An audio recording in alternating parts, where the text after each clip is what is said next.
4 قهرمانی که سودا از نیویورک محافظت کردن حالا خودشون به صندلی اتهام نشستن. اتهام به قتل، خرابکاری و وحشیگری. دادستان فاسد همه چیز رو از قبل چیده. شاهدها همه فوتکلنی. هر کدوم درود بزرگتر از قبل میاد. همه چیز به علیه لاک‌پشت هاست. دادستان کارشو خوب بلده. امید لاک‌پشت‌ها داره میمیره. تا اینکه دوناتلو بلند میشه، آروم بدون استرس به برادراش میگه دستاتونو برین به هم دیگه. الان وقتش. یک دفعه درهای دادگاه به قدرت باز میشن. مردم شهر هجوم میارن داخل. یک میگه اونا جون من نجات دارن. یک دیگه میگه قهرمانای واقعی اینا. صدای مردم کد دادگاه رو میلرزه. که کنترل اوضاع از دستش در رفته فریاد میزنه ساکت برگردی سر جاتون.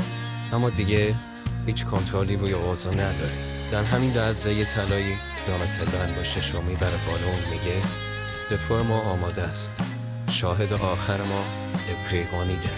پرونده و هارد درایو رو روی میز میذاره. مدارکی که هفته ها بر جمع آوریشون جونش رو به خطر انداخته. تصاویر دوربین های امنیتی. مقصرای اصلی اعضای فوتکلنی بودن که به دستور این جرم و جنایت ها رو انجام داده بودن. جمعیت شوکه شده. اعضای هیئت منصفه از جا بلند میشن. خشکش میزنه. مدارک کاملا علیمونه. صداهای مردم، فریاد عدالت به حقیقتی که آپریل آشکار کرده مثل موجی عظیم دورش رو احاطه میکنه.